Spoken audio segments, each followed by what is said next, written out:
مقرمشة. بصوا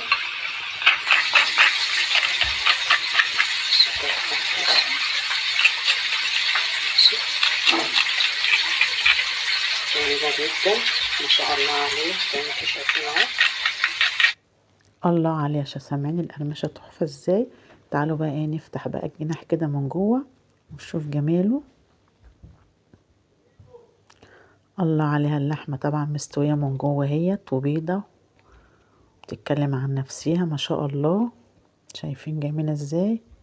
والطعم بقى ايه تحفة. هنفتح بقى برضو واحد تاني. الله عليه. يلا بقى نسمي بالله ونصلي على الرسول ونشوف الجمال ده اتعمل ازاي. بسم الله الرحمن الرحيم. اللهم صل وسلم على سيدنا محمد.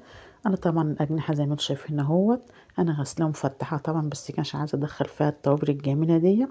طبعا البهارات دي حبايب قلبي هكتبها لكم في البايو تحت. انا طبعا مستخدمه نص لتر من الميه. احط طبعا كل البهارات الجميله دي فيها واقلبها كده جامد لحد ما تدوب، واروح منزله فيها الاجنحه اللي انا مفتحاها عشان طبعا عايزه ادخل ايه التتبيله دي كلها فيها. دي بتقعد يوم كامل تبقى على جمالها. طول ما انت بتقعديها اطول طبعا تديكي حلاوه وجمال ما شاء الله عليها. تمام كده اهوت. تمام.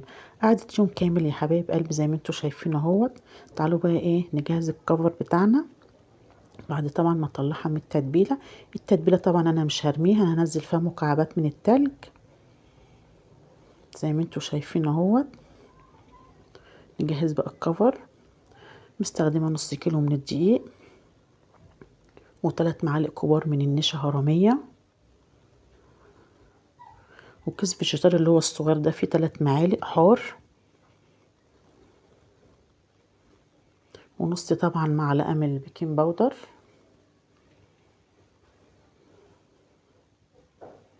تمام اوي كده اهوت. ورشه من الملح. طبعا هقلب كل الكلام الجميل دوت. هجيب بقى طبعا الاجنحه انزلها في الدقيق الاول. تمام اوي كده. ونزلها بقى طبعا في التتبيله اللي هي متلجه دي.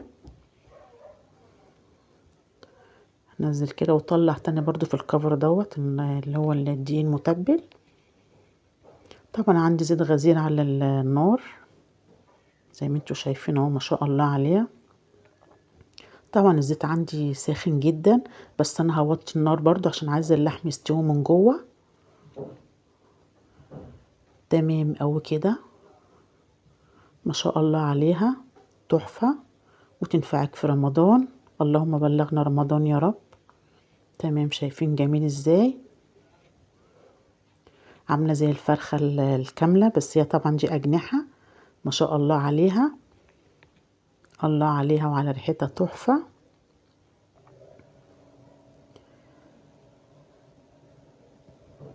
جميله جدا زي ما انتوا شايفين اهو بتتكلم عن نفسها. سهله وبسيطه وعلى قد ايدينا ومش مكلفه خالص.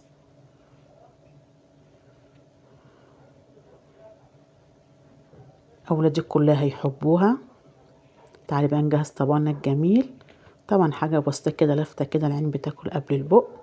بقدونس على جزر. وننزل طبعا باقي الحاجات الجميله اللي احنا عملناها دي. الاجنحه المقرمشه الله عليها. ممكن تعملي جنبها شويه بطاطس شويه مكرونه اسباجيتا، طبعا دي اختيار تبقى وجبه كامله في رمضان. الله على ده شكل النهائي معاكم يا حبايب قلبي. لو عجبكم الفيديو ما تنسوش بقى الشير ولايك واشتراك في القناه عشان ننزل لكم كل جديد. واشوفكم طبعا على خير، ودمتم في رعايه الله، والسلام عليكم ورحمه الله وبركاته.